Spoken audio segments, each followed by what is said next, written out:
also heard today from the Democratic Alliance and leader John Steenhuisen making a number of suggestions of his own.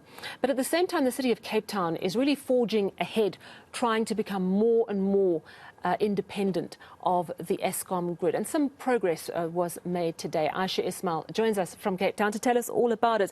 So, Ayesha, we've known for quite a while that Cape Town is really pushing fast to get itself more and more independent. We know about the Steenbras Dam, which often means you have a lower level of load shedding than the rest of the country. What happened today? What significant step forward has been made? So, Sally, you will recall last week when we spoke, the Mayor of Cape Town, Jordan Hill-Lewis, talked about the procuring power from the IPPs, the independent power producers.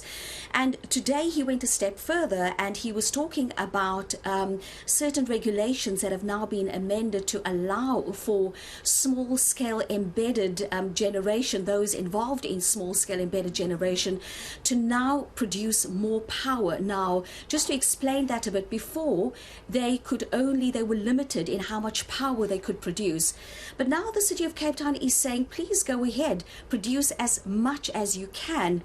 And he's saying there are incentives for this, and they will be paying people on the basis of selling power and putting power onto the city of Cape Town's grid. Here's what Jordan Hill-Lewis had to say this morning. The first of those is that we will now pay people cash, EFT, e-wallet, whatever they want, for the power that they sell the city. In the past, we've allowed people to run up a credit on their municipal bill, but we've never actually sent them money.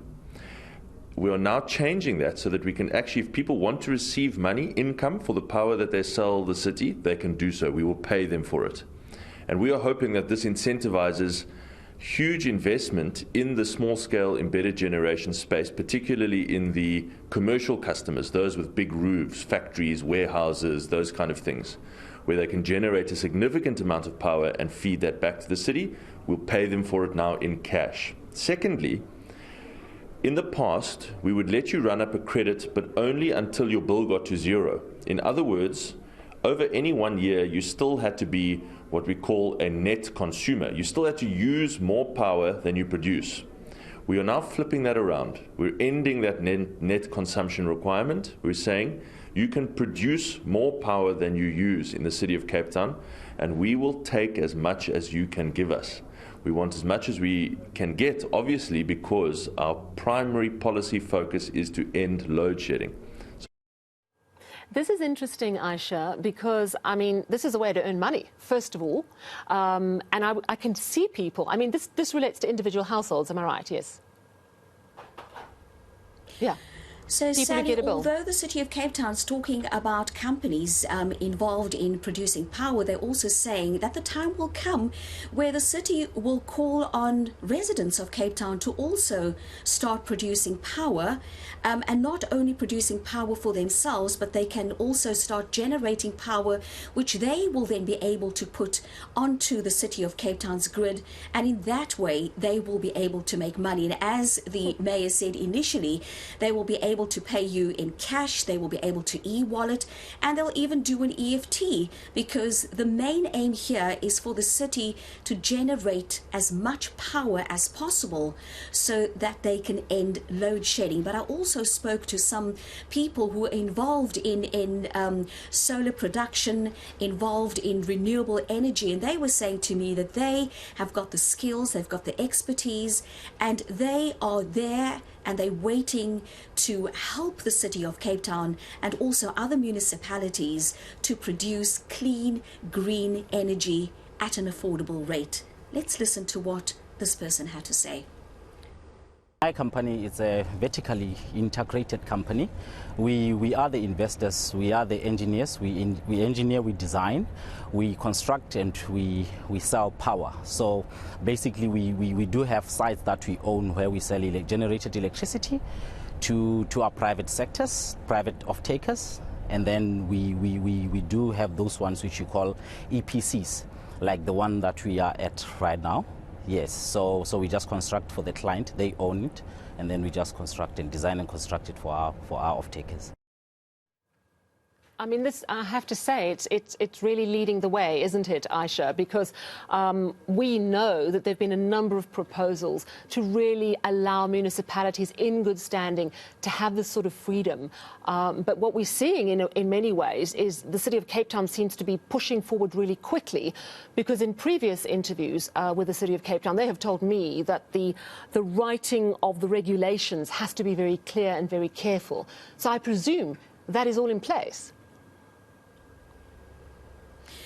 Well, when I did speak to some officials from the City of Cape Town as well as to the Mayor, they were saying that they are doing everything according to the book. You will also recall that Gwede Mantashe did amend the regulations to allow for municipalities across South Africa in good standing to procure their own power.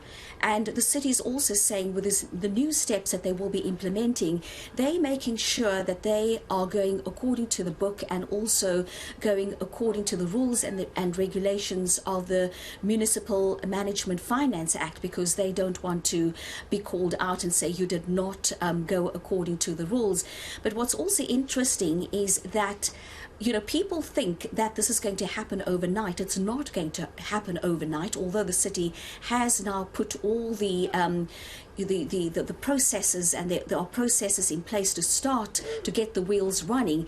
But Jordan Hill-Lewis did say it's going to take about 40 to 50 months, and I would estimate that would be about 3 to 4 years in order for the city to produce secure power for the City of Cape Town. But also officials are saying this is also not only for the City of Cape Town. Once they have enough power, and if they don't use all that power, they will be able to sell to other municipalities in the Western Cape as well. That's so interesting. So you said 40 to 50 months.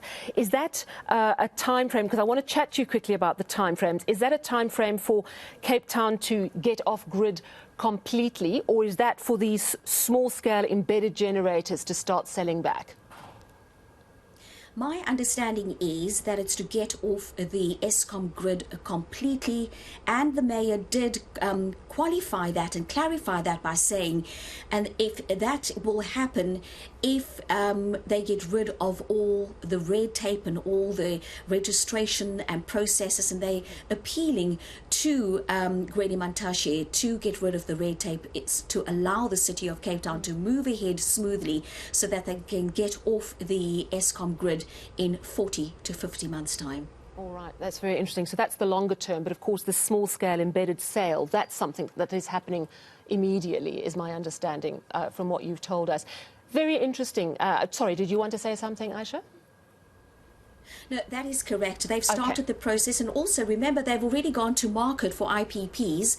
Once they've got that sorted out, they will also then go to market to get storage, because remember it's one thing having power, but how do you store the power? So the City of Cape Town is also going to have to go out to get storage facilities to store all this power that they're going to be buying from independent power producers. Yeah, that battery storage issue is a big one, and it's an interesting you bring us this news because, of course, on the same day that the DA has announced its sort of master plan for dealing with the energy crisis, I'm wondering if they must have known that the President was about to make his announcement. I'll say thank you very much to you, Ayesha, and let's take a listen to what the DA's John Steenhuisen said, because, of course, we know that the President has been speaking to various political parties, so perhaps what John Steenhuisen is talking about is a bit of a precursor to what we're going to hear at 8 o'clock tonight. Take a listen.